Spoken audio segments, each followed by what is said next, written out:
Prey has been nominated for a bunch of Emmy Awards, and I attended a double-billed screening of Prey and Predator with a Q&A featuring some of the Emmy-nominated team in between both films.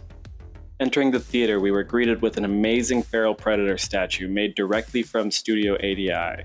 It was incredibly accurate. I made sure to take some video and photos of this awesome statue before I took my seat. And now, enjoy some B-roll footage of this feral predator statue while the Q&A plays in the background. Thanks for watching.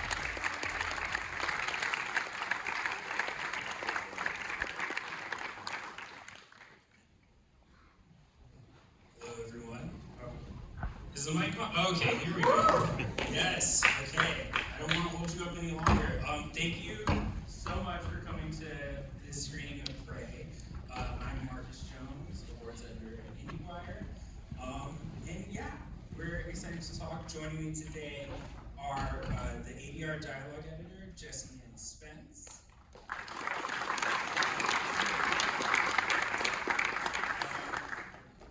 Yes, and I think we're going to do, I'll announce everyone and then they'll come out afterward.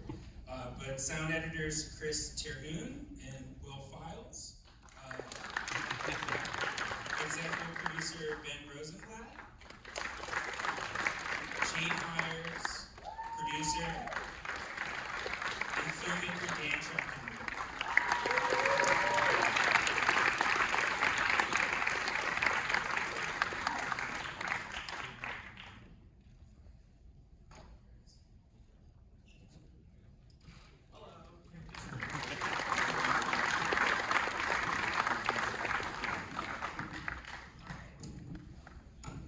I heard you guys talking a little bit, but how was it to kind of like hear this film really moving outside? We haven't been on big screens very often, but also it's awesome that you guys all came out, and very cool to hear it rumbling through the doors for sure. Yeah. Did you guys enjoy it?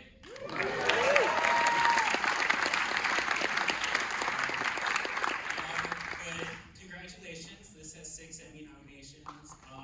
Partly was due to, there's so much to talk about this film. I think it's such an achievement.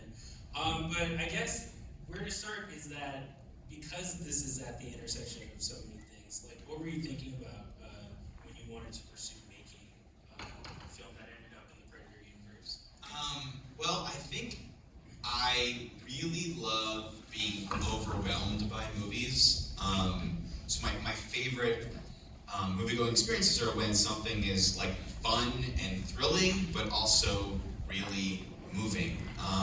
So that's always been the ambition, and I was thinking a lot about kind of make an action movie with like as little words as possible, but not wanting it to just be a visceral experience, really wanting it to be an emotional one as well. So I thought a lot about like maybe if we took the engine of a sports film, of an underdog story, and infused that into an action movie with no dialogue, or as little dialogue as possible, then really we could make something, I hoped, special. And then in thinking about that, since it's an underdog story, I was thinking about who's a people that are so often relegated to playing the sidekick or the villain, or never the hero, sort of the underdogs in reality. And so I thought about Native American, and then even more specifically Comanche in particular, who in movie history pointedly have just not been portrayed well, to say it kindly. So that came together with thinking about like period sci-fi is also a genre mashup that we rarely get, and when we do, it's not so great. And then, but wanting to find a way that mixture can feel essential and not like hat on hat. So that, and then Predator was the like aha moment of, oh, that thing, that's the creature that we know in cinema history that comes down to a planet looking for the alpha, gives this movie more thematic weight. So it wouldn't just feel like, and then an alien shows up, it feels like, oh no, that's actually bringing all the themes of the movie, straight to the surface. So all those things kind of came together to form the premise of this movie. For sure. And to the Comanche aspects, Jane, I want to ask you first, like, how did you come aboard this project? Because I don't think it was as simple as like, okay, we need Jane now. It was a little more like serendipitous. No, he really thought that, but he just didn't know me. But no, it's never simple, just so you know. It's never simple. And but it was great because I got to interview with Dan, and he was shooting.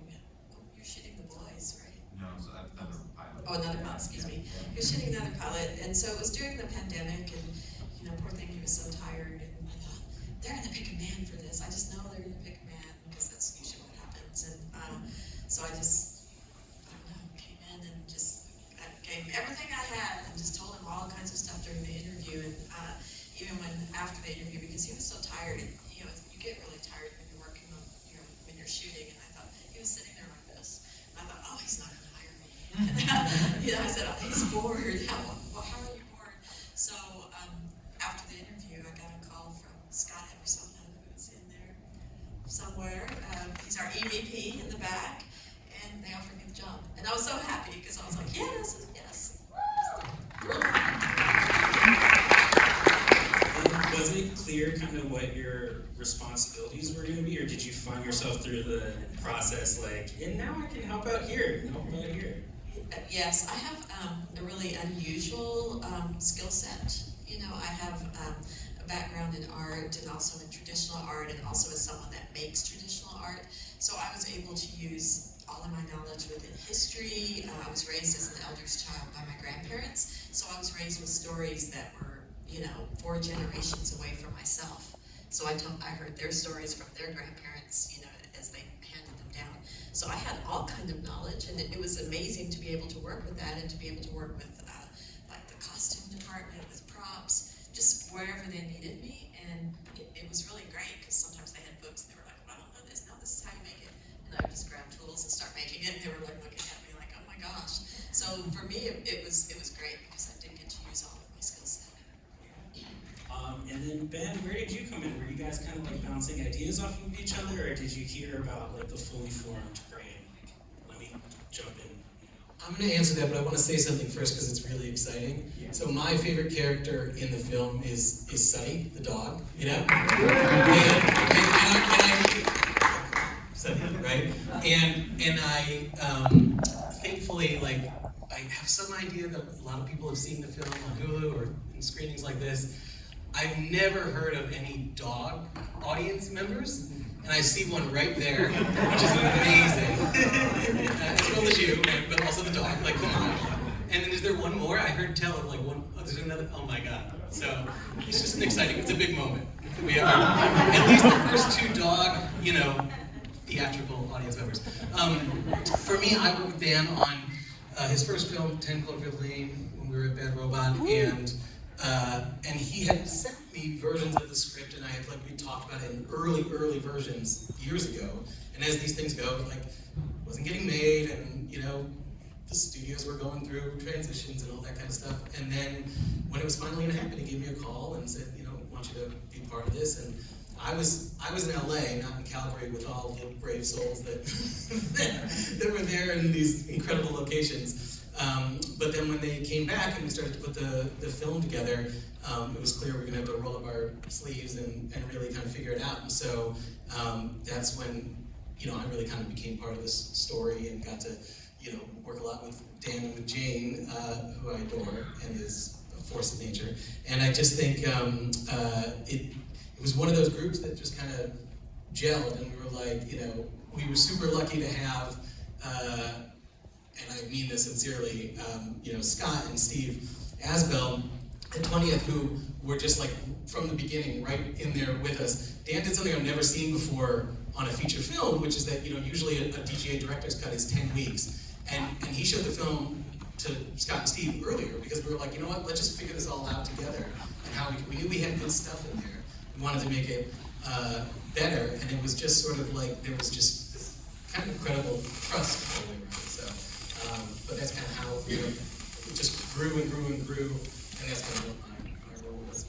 Yeah, I could say it clearly with it was good, and I think Ben's specialty is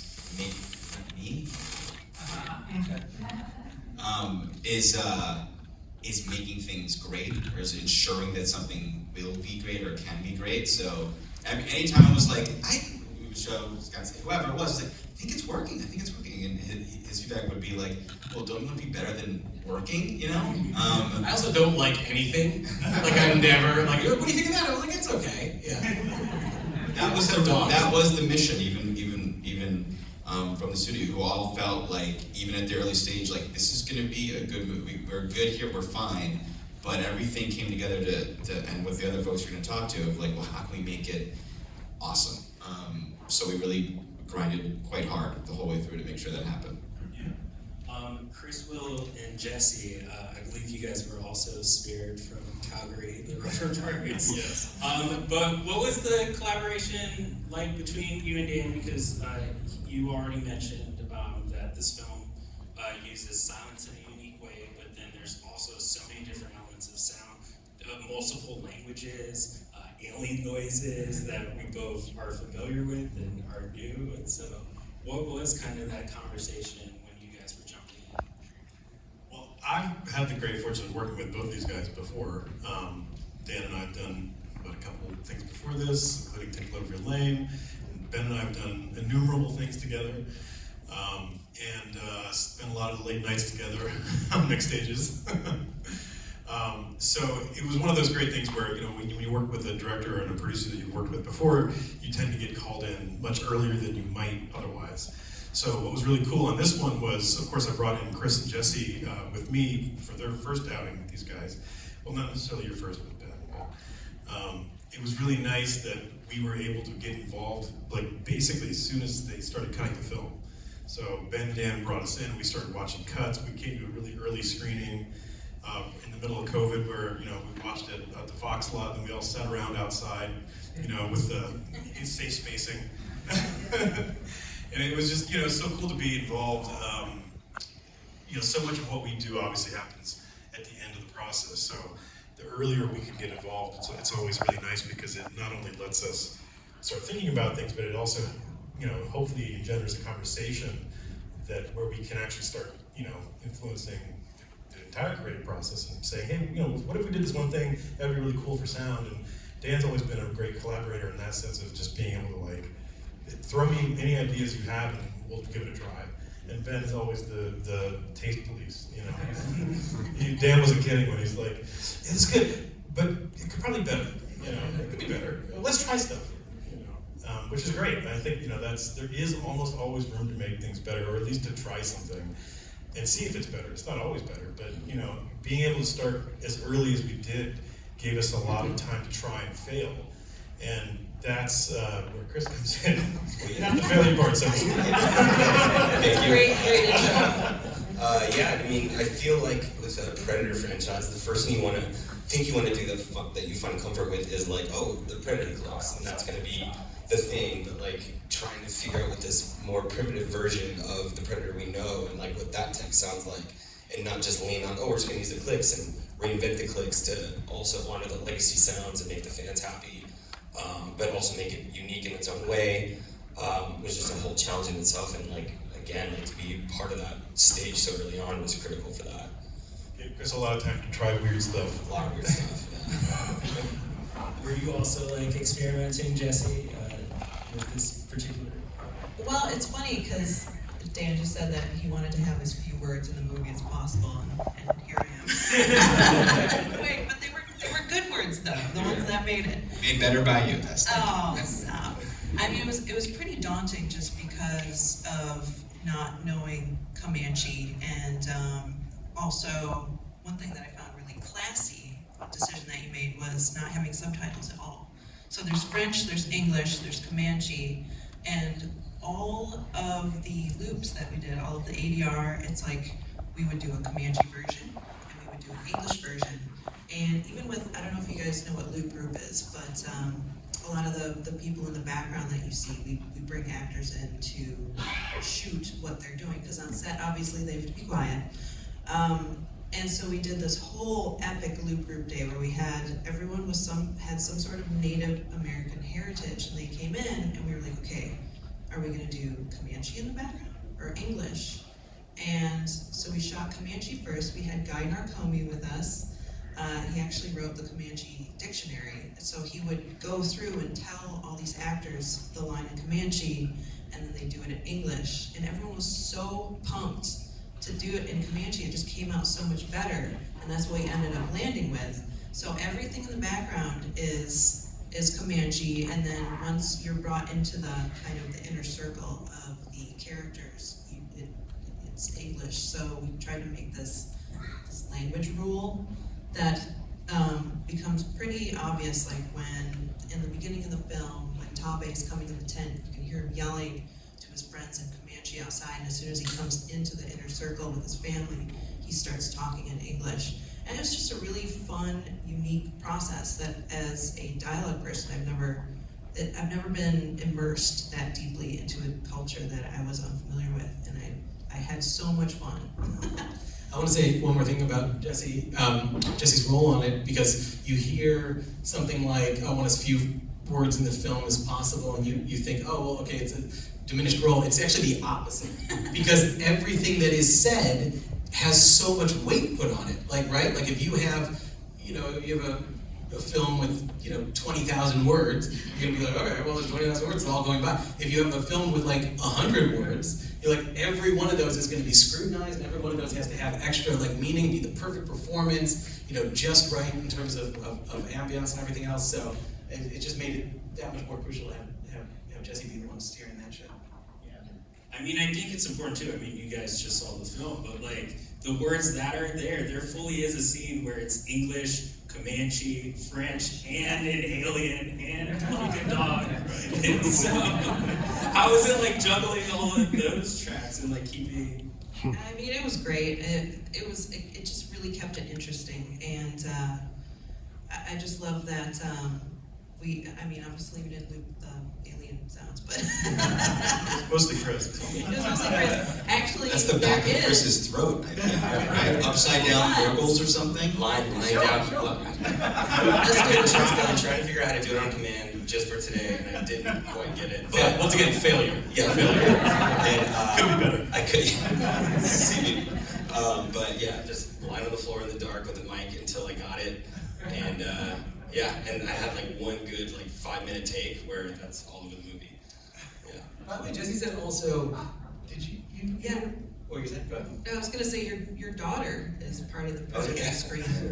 That's another. Jumped it into reality. When they came in the room, they played the end fight, Nadu versus the Predator, and I think it's just after the Predator's arm gets ripped off, and the Predator growls, and it was just my kids laugh.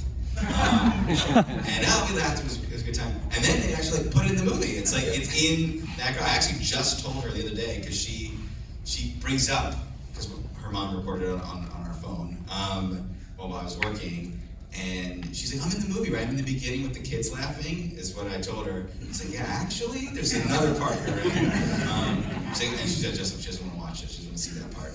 She's 7.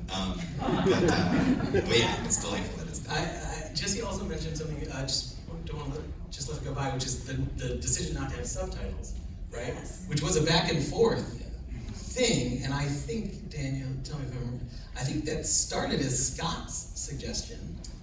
The guy who pays all our bills? Yeah. Without a doubt. Yeah. Scott or Steve, one of those guys. But I think it did, and I remember it being this thing of we were back and forth on it, and Initially, it was no subtitles the first time we meet the fur trappers, because for the same purpose of wanting to be in her head. But then after that, when we're not in Nadi's perspective, we're just seeing them. Then I had included them, we had included them, and then through sussing out, clearly from Scott or Steve, the geniuses they said we should lose all subtitles. But it was scary, and screening for friends and family when we were early on in cuts, it was always a little bit dicey to watch the film in a rough state and then also not have subtitles, and also the language wasn't all sussed out yet. So, but in the end, I think we're all very thrilled with it really feeling you much more immersed and making it seem like the foreigner is not certainly not Nadu or any of the Comanche. And it's just a bolder thing for a movie to do. So I guess people who speak French have like a different experience. they do. There are funny things. The ones that thing is there's a couple of lines that if you speak French or there, that's very specific. That's the thing, is that even to that point, it's like it's a very specific Canadian version of French, also thought of from that time period. So even folks who speak French go, that doesn't make any sense either, from how I understand it. So yeah. I think it worked so well for me watching it because it was like, oh, here's another alien element. Like I wasn't expecting this. But Chris and Will, like with sound, you had already mentioned that it was being pared down a bit and it's like real tight. And so, what were you guys and Dan's conversation about? Like, let's really bring this together, and sort of A lot of be able to that let go of some things. Yeah. in the mix. I mean, I remember the first time I felt like we really figured out the way the movie should sound is literally the very opening of the film. And in the mix, we used to open with all this nature sounds and all this stuff, and the music was big and everything. And Craig Hennigan, who was one of our mixers and my creative partner, he basically said, what if we just like go super minimal with this and like drop as much as possible and play things really quiet, so you come into the movie in this really serene, really quiet, almost like Maliki kind of vibe. And it really sets the tone, and I think sort of to the classy point, it's like, there's something fun about this whole film because it does subvert a lot of expectations about what a Predator film should be. And I thought that something like opening on those nature vistas and playing it sonically the way we did, so spare and so kind of delicate, played against probably a lot of people's expectations for what the movie was going to be. And that's a great way to just get people's attention. And also set the tone for like what's to come. Because really the beginning of the film is pretty damn naturalistic. Really the whole approach was pretty naturalistic. But it starts off, you're there with them in their world, and that was kind of the whole idea, was to ease us into it. It's worth pointing out too that the things these guys do so well, not just in that opening, but also throughout all the big set pieces, and something that I never always striving for when I'm not working with them and never quite get, and I'm always so delighted when I'm with them, is when sound design can feel like score, can feel musical, and that comes to play. I was thinking when you first hear the axe in that opening scene, but even in longer sequences, longer fights, was the shot where she's taking out all the fur trappers. You want score, you want the sound of the hits, the punch, all this stuff to have a percussive rhythm to it. And every time I've done anything with these folks, I'm always tempted to not have any score at all because it sounds so cool without it. It's the opposite of what we think of when we, growing up watching like people do Foley, to punches and kicks and all those things. They really, really do think about how they all work together. Yes, it's just wanted to highlight that it's not just in that opening, it's throughout the whole movie, and it's really musical and beautiful sounding. I'm so happy we put score in though. Score. Yeah, that being said, that being said, Just saying. That was a close one. Yeah. No, we did, and bringing that up, I think we definitely lucked out in finding Sarah Schachner to do the music for the movie, because I at one point thought the movie should be very modern and brooding and ambient and sound not like what you expected when you are in this time period.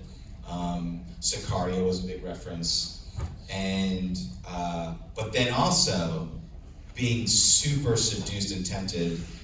We had temp music in certain spots, big sweeping adventure movie music, and then also really wanting to pay reverence to the score that is iconic to me and to so many from the first film, and it was in all the others.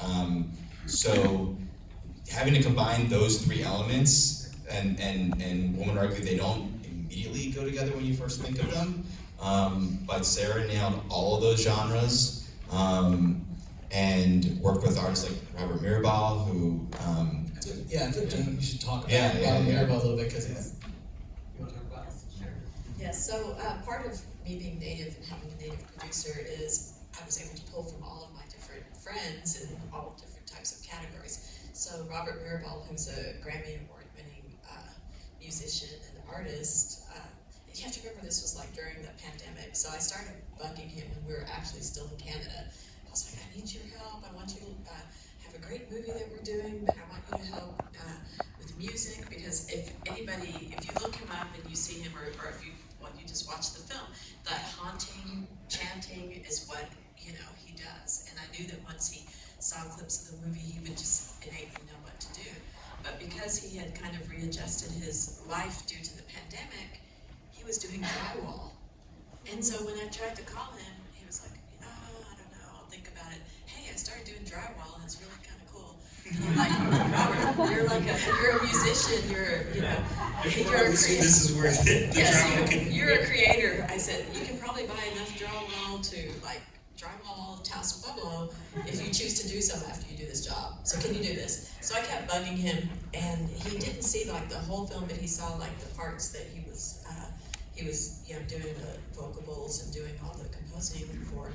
And then when he finally first saw the movie, we had a screening in Santa Fe. He just looked at me and went like this, and then I introduced it, and they said, well, do you have anything to say? And he said, all I can say is that I'm glad Jane is really persistent. I was like, our friendship is on the line. I really need your help. So, but he did it. He did amazing, which I knew what he could do, and he has that skill set. So it was great just to be able to have him. It was one of those amazing things where Dan and Jane put Sarah and Robert together, and they'd never met or worked together or anything, and it clicked. It wasn't it was just collaboration, and he calls them vocables, right? Is that what he just said? Vocables, those vocalizations that you saw over the big sequence with the fire and that kind of stuff. And it's a real emotional core of some of the film. And that all came together on the big stage.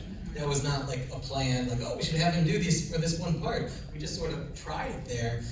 And then when Sarah goes through her process, we had a couple of days where we had a small ensemble, but most of what you've heard here is Sarah playing it. And we like to say she is the orchestra, that's what we realize. She'll play string instruments, all kinds of other instruments, and just layer them on top of each other to get that huge sound. And so as we were racing to the finish, it was Sarah, can you change this a little bit? She had to play the whole thing over again, every part layered on top of each other. It was incredible, and then you get what we have here. Yeah, a complete thrill ride, basically. But one thing I wanted to ask that you guys can all kind of hit on is, how did you use the familiarity to your advantage? Because this is now the 5th entry in the Predator, not counting AVP. Right. But yeah, even as something as the original Predator has a Native American character, and you said that you had one idea, Dan, of what the character could be, but you and Jane got to fully realize expanding that in this, and so I wonder whether it's kind of it being a Predator movie, how that helps, or what are we subverting to kind of make this something unexpected? I think Ben can take this one. Yeah, I'm the Predator. I haven't seen any of the Predator movies. I want to get this done with soon so that we can watch the first one the first time. I'm not exactly exaggerating. I've seen the first Predator once, and that's it. And I've definitely suffered ridicule. So I'll see him at some point. But go ahead, Dan. The main inspiration. Just to elaborate on the thing you alluded to is I wasn't allowed to see the first Predator movie when it came out. All my friends had told me, in every scene that happened in the movie, and they had described that there was a fight between Billy, who's the Native American tracker, against a predator on a bridge over a waterfall. And then I saw the movie, and as you're about to see, it's not in it. And I was so disappointed. So that was very much the spark that lit this. But what I loved about it when I saw it was that it was an action movie and a horror movie and an art movie, and a science fiction, and an alien movie. It combined 3 genres, and I've always been addicted to genre combination. And I think that the thing that I loved honing on for this movie was changing it from action to adventure, and really tapping into that genre and mashing it together in a very unexpected way, and also a family drama in some respects that is, very far away from anything that's in any of the other Predator films. So that was sort of what I drew on. I think those guys have more technical drawing upon libraries and all that stuff. But we did get to have some fun looking through the 20th Century Fox archives to dig up, as much old material as we could find from all the movies that have been made so far. So that was a really fun jumping off point, just to go through and listen to all those, old sound design and even some of the stems, and just sort of analyzing, sort of how things function in the Predator world. For example, there's that great kind of whiplash sound every time we cut into the POV of him. And that was one of those things we talked about right off the bat, is like, okay, well, how, are we going to just do exactly what, they've done in the past? And at a certain point, you realize you kind of have to. It's part of the language, So then the thing, and of course, there's a long established history of what these creatures sound like with the clicks and everything. So we do have to pay a certain amount of homage to that, just to make it feel like a Predator film. But then the tough thing was, then how do you expand it? How do you try to really go back to what feels like maybe an older version of the Predator tech, and things like that. We spent a lot of time actually trying to figure out what's the sort of language for his technology, and how does that feel different than the other films, and make it feel a little bit more, it's still obviously very high tech, but it's not as lasery, it's not as exactly. So we've got a little more nuclear lasers, no nuclear explosions, which we're about to say, spoiler alert. And no lasers. That was a very hard thing. I forgot that we had to think about that sonically as well. But that was a big challenge in figuring out what he could do, because part of the premise is him feeling beyond human means, how we take on this thing that should feel impossible, but also wanting it to feel like it was a predecessor. Ironically, the Mad Magazine, the name for the movie in the Mad Magazine parody for Predator was called the Predecessor, but has to feel like the predecessor to the '87 Jungle Hunter. And James, a Predator superfan. I'm a super fan, yes. Don't worry, I'm the outlier. It's not like they all know what's up. I like to gross them out with showing them videos of things that are unbelievable, like a skin snake without a head. Can it still move around and try to attack you? Yes, it can. They didn't believe me, so I did that at breakfast. I had sausage this morning. They're like, Jane, that's gross, that's terrible. So, yes. So I am a super fan. And I've seen this millions of times, so I was like, oh, you gotta watch this. I was really proud that he's going to stay and watch this, because it's really important for his lifetime. If you can't, I don't know if you can see them, she's got the most amazing custom-made prey-inspired earrings. They're really cool, and up close they're cool. They're really, Jane's always on. But before we go, one of the things I wanted to ask, we already mentioned Easter eggs of all kinds, but is there any sort of small details that in your work on this film that was special to you, or either really tied your work together on it? Jesse, I can start with you. The small detail that meant a lot in the end. There were so many Easter eggs, and I think a lot of it has to do with having Jane and Guy along for the ride, because as it's different when you have them kind of telling you what's going on in the movie that you don't understand because you're not Comanche. There were these little things here and there, when Nadu whistles. The whistle, yes. The whistle, She's the whistle. when she whistles to bring the predator out of the woods, that is an old, you don't whistle after dark, right? If you've Native American heritage, because it brings the demons come out. And I didn't know this, and we were shooting ADR, and when we shot the scene, Amber refused to whistle for that. And so did I. And so I think the AD whistled, recorded it, and then also when she says shoot, she means record. Well, she means shoot in that terminology, but in our minds it would be record. So when she was recording, Amber, she didn't record Amber doing the whistle even still. So Jesse, filled in the gaps there. In the daytime. And that wasn't actually. Was it in the daytime? It was in the daytime? Okay. but that was on set. You came up with that on set, didn't you? Like we were shooting it, and you were like, what would be crazy is if she whistles, everyone's gonna know. Yeah. And it was like, you hear that, and if you don't understand it in the context, you're like, what's that gonna be like? But then when it happened, we were like, oh. The creepy whistle works.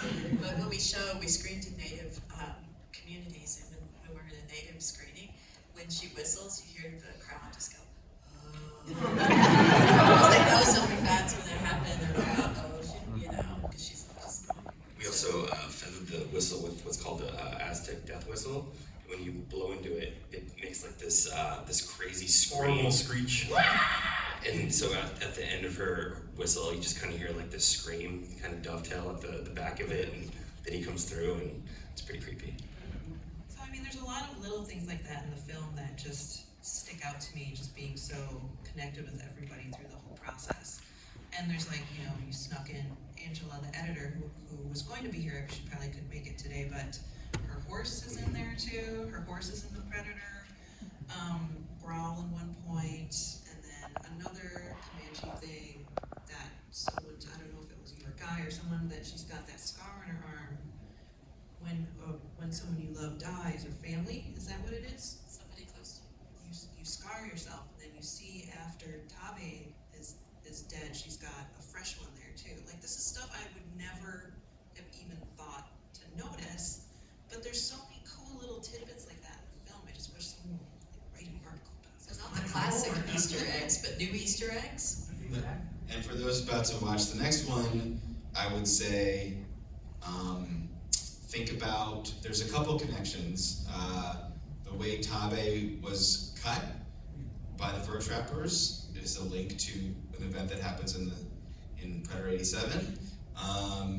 And when Nadu is pulled into the tall grass, we just saw, and the character shushes her, there's a link to a moment in the 87 film.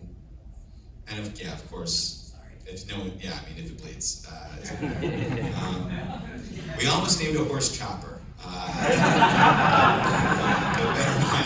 better minds prevent. There's probably something else I'm forgetting, but yeah. Those are the mud pit too, where she's like, come on. Absolutely, yeah. The mud pit is certainly. The line at the end when she's taunting the Predator to shoot her, certainly is a reflection on some classic Arnold lines in the movie that's about to blow my twisted. Those are all amazing details, and also like really something to look out for when you guys are about to watch Predator now. But before that, let's all thank this panel.